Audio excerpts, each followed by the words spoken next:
Good morning, kids. Today we're checking out a brand new video from Popcross Studios about turning Digimon into SCPs. Now, as he'll say, he's already done Pokemon quite a bit, but this is the first time he's doing Digimon. Let's hop in. Thanks to the popularity of my Pokemon as SCP series, along with a bunch of my other SCP-related videos, I've gotten a bunch of requests to try out Digimon as SCPs. Ooh, Renamon. But most consistently and specifically, I've gotten that request from someone who goes by Sam Blitz. And I love the idea, and even if Digimon isn't quite as popular as Pokemon nowadays, I think this certainly has as much potential as that other series. So, like I did in my Disney Mortal Kombat video, I will commit to doing a sequel to this if this video gets 6,000 likes by the time I'm back from vacation in a week. Also, quick heads up, during the first drawing there was a power outage, so I lost a chunk of the screen recording, which is why that drawing is going to start with the rough silhouette already built. Sorry about that. Without further ado, Digimon SCPs. Let's go. Hit like if you want, subscribe if you feel like it, but either way, enjoy the show. Yeah, I've been watching Good these evening quite a lot. and welcome back, everyone. In today's lecture, we will be discussing entities that fall in Professor Oakland, so we meet again. Let us continue on with this brand new SCP category, SCP-D. into yet another subcategory of SCPs, these ones being SCP-D. They are classified as such for being entities from an alternate reality to our own that is entirely constructed from digital data. It was first discovered by a department that was specifically constructed to study digitally based SCPs, and may be more commonly known to some of you as the department out of Site-15 that specifically researches the likes of SCP-4335, which resides within a server in the popular video game Minecraft, as well as SCP-1471, which exists through a phone application. Madam Mallow. So far as we can tell, this digital world exists in a perpetual loop.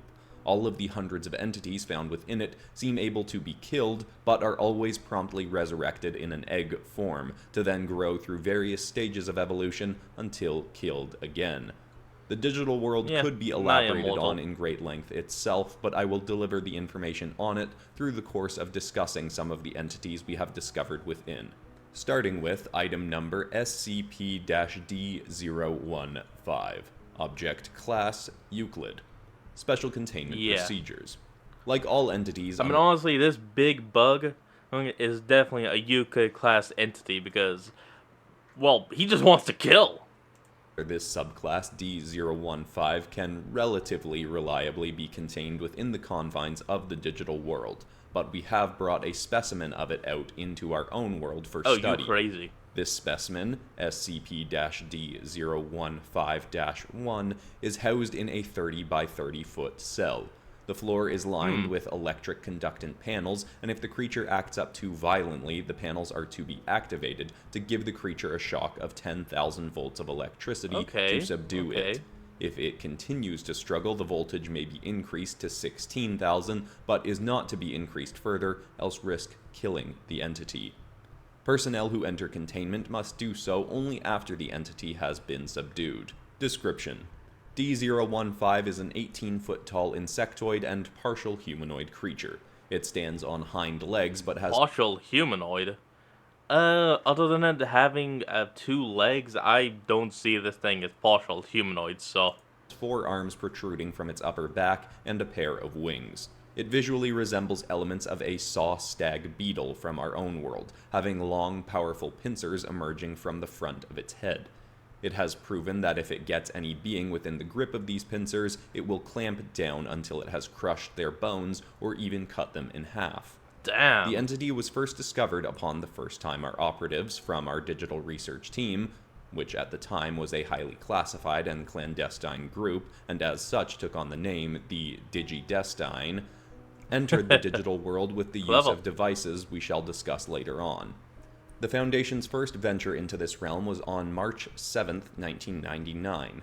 7 operatives arrived on an island in this realm that appeared relatively similar to a natural forested space in our own world, though with some differing plant life and many anomalous entities. Upon arriving, the operatives were promptly attacked by D015, which seemed to be acting on aggressive animalistic instincts. Well, it has been found that many entities within this realm have high levels of intelligence and are Honestly, this thing does just toss the battle, so if you want to see it, you better run. Oh, able to there we go. speak, seeming to adapt the language of whatever being from our world enters their own. D015, on the other hand, appeared to have no such ability, and had the intellect of a predator animal from our own world. It managed to kill one of the operatives sent, and sever the leg of another. Oh, Our God. operatives entered this world with ample firepower, but their bullets were largely ineffective against the highly durable shell of D015. Luckily, the Digidestine quickly found their own digital monster allies within this world that proved capable of warding off the creature for the time being. Okay, But that's it would good. not be the last time it presented itself as a threat. Upon later entrance to the digital world, further operatives elected to capture and transport this creature to our own world for further study, among the first group of entities brought back for research purposes within Foundation walls. Honestly, not bad starting out with the first enemy of the series. Well, okay, the first, no, enemy walks. Prior to discussing one of the Agumon. first friendly entities met within the digital world, I will first elaborate on how it was that we discovered this realm in the first place. With the internet becoming a more commonly accessible household tool in the late 90s, our operatives began finding evidence of various SCPs that utilized this to their advantage. Further research into this eventually led to one operative, Professor Izzy Izumi, to discover a pair of contrasting signals that seemed to be constantly searching the internet it's and Izzy. learning and evolving as if they were artificially intelligent, though this was a less commonly used term in the late 1990s. Upon studying further, he was able to translate the underlying code of both signals. One seemed to be a cry for help, an entity or group of entities seeking assistance from another world. The other, seemingly from the same world, was scouring through the darker, more hateful regions of our internet for fuel to cause some form of destruction. Devimon. Unfortunately, this force is still a present risk today, and has become much more powerful as our own internet has expanded and more forums have been created that rampantly spread hatred and polarization, though this is more so a risk to the digital world than our own. Anyhow, jumping back to those early days, Professor Izumi was eventually able to delve further into the cry for help, and found buried within its code a sort of anomalous software with instructions on how to activate it. He built a set of devices that he could download the software into, and with these he was able to transport himself and the initial 6 other operatives into the digital world for the first time. This was where they met some of the entities responsible for the cry for help, including item number SCP-D008, object class, safe, special containment procedures. D008 is permitted to roam about Site-15 freely so long as it does not step outside or reveal itself to civilians. Field Operative Tai Komiya is to ensure the entity follows protocols, and if it does not, he is to promptly return it to its world of origin. Though, so long as there are no further issues, it may remain to work alongside our field ops on particularly dangerous missions. Description. I mean, it's good to have him. SCP-D0. I mean, in this world, you literally gotta fight monsters with monsters. So, yeah. 08 is a 5-foot-tall yellow dinosaur. It appears similar to a Tyrannosaurus Rex, but has claws more akin to that of a Therizinosaurus. It has an unusually large head for the size of its body, though a very short and stunted tail. It also possesses the draconic ability to project flames from its mouth, though does not commonly do so in streams of flames, but instead in one small burst at a time. Which he calls Like pepper many of breath. the entities encountered, it has the ability to evolve into dramatically larger and more powerful states. An additional ability of the devices created by Professor Izumi and the software within them allows the user to temporarily convert some of their own emotional energy into a digital signal, which is then channeled through the device into a digital monster of their choice to allow them to temporarily transform into a more powerful state. The device user and digital entity can only maintain this for a limited time, however, as it is draining to both parties involved. D008's classification changes as it takes on alternate forms, and perhaps we will discuss some of these forms at a later date. Yes, This yes. entity does have the ability to speak and has a fair degree of intelligence, though emotionally speaking it more closely resembles a child than a full-grown adult. This entity, Yeah. among others, chose to send a call through to our world's internet only after an entity from their realm began seeking power from our own to find a way to destroy the digital world. It had grown tired of their world's constant cycle of Okay, I really hope that the next one he does is Devimon. I could check it, but I'm not going to. death and rebirth and wanted We're to gonna bring wait. about an ultimate end to its entire world's Ooh, existence Apocalypse once Mon, maybe. and for all. This entity was the source of the Apocalypse Mon. second signal that Professor Izumi had initially discovered. Hmm. We have not yet been able to neutralize this threat, but since the first reversal into this realm in 1999, we have sent more agents in attempts to assist, in exchange for free reign to bring entities back and forth for further study, as well as utilizing some entities for assistance in more dangerous confrontations within our own world. Initially, it was thought that Alright. bringing these entities A good into our deal. world for study was unwise and caused unnecessary risk. Unfortunately, it has become necessary. Not only have some of these entities proven able to transport themselves into our world in physical form, despite their digital origins, other organizations have discovered the way to enter the digital world and bring back entities for their own, less academic purposes. Well, damn it, of course. I guess that would make sense. For every good company, there's an evil one. Nope, there's 10 evil ones. Oh well, who's next? Oh, Renamon. Alright. We'll be right back. And we're back. Sorry about that, my brain kind of broke for like 5 seconds. I forgot how to talk. In the decades since first entering the digital world and creating partnerships with some of its entities, we have had various agents desiring to partner with some of these creatures, such as how some operatives have created bonds with entities of the subclass Oh, yeah, them. SCP-P. Unfortunately, our Foundation is not the only group that has managed to enter and create allies in this realm. By 2001, the Chaos Insurgency had also cracked Of the course. code sent through and was able to transport their own agents into the digital world to capture entities and bring them back to our own. While they are less inclined to be cooperative with any entities from this realm, some in their ranks Okay, that's kind of a double question. Who did they send in and who did they bring out? have made partnerships with these creatures. One of the cases I speak of involves item number SCP-D408. Object class, Keter. Special containment procedures.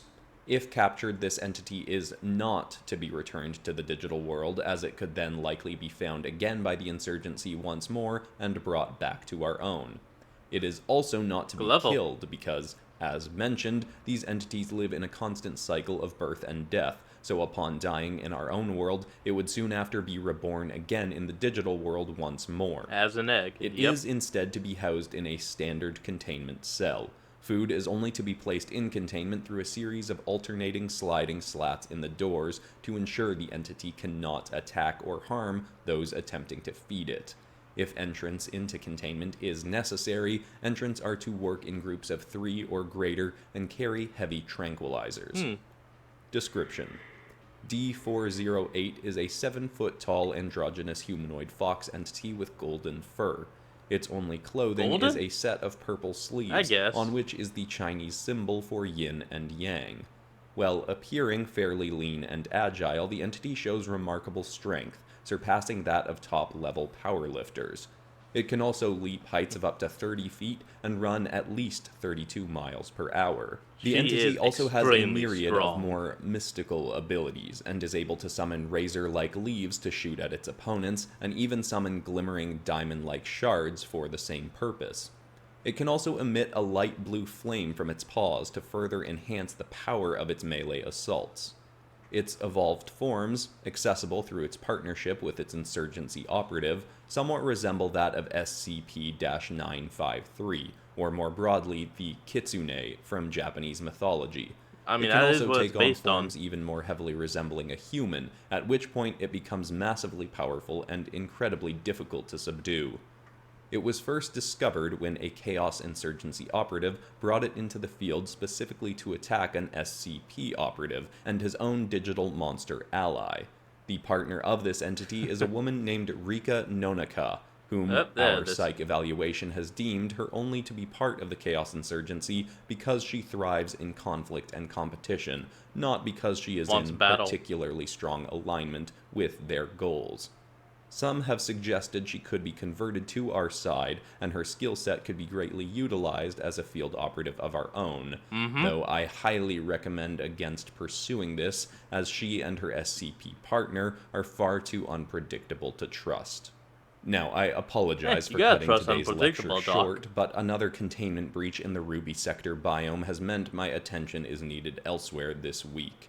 If you would like me to continue this lecture series on the subclass of SCP-D, please provide me with more specific requests, and I will consider them for future discussion. Thank you, and have a good evening. Well, alright then, but hey, at least we ended it on a top-notch Renamon. But I gotta give it to Kuwagamon, the first Digimon that was shown. Well, That's my will this favorite. video get a sequel? I will find out 1 week from today, because as I sort of mentioned at the top of this video, I will be on vacation by the time this video is coming out, hence me not being in the comment section today, and the next 2 videos on this channel will be compilation videos of previous series on this channel. Very excited to have a week off to rejuvenate, and excited to come back and see what you all thought of this video. And if you've got any other great suggestions for Digimon that could make cool SCPs. But besides that, that's all for today, except of course for ending this video on some kind of positive or inspiring note, and the thought I want to leave people with is probably one that I've used before, but I'm thinking of because I'm taking some time off, which is that if you don't schedule time to rest, your body will force you to. It will make you get sick in some way so that you have to take a bit of time away from what you're doing. And I was personally starting to feel myself slowing down and getting a little tired. I probably would have hit a point of burnout if I went like this for another 2 months or so. So I've learned to head it off at the pass and take the time off I need now. I hope that's inspiring. I love you all, and I'll see you all in a week. Goodbye. Well, folks, that's going to be the end of today's video. I hope you all enjoyed this. Remember to like, comment, and subscribe for more. Link will be in the description below, and I'll see all you folks next time when we flick on. Peace out.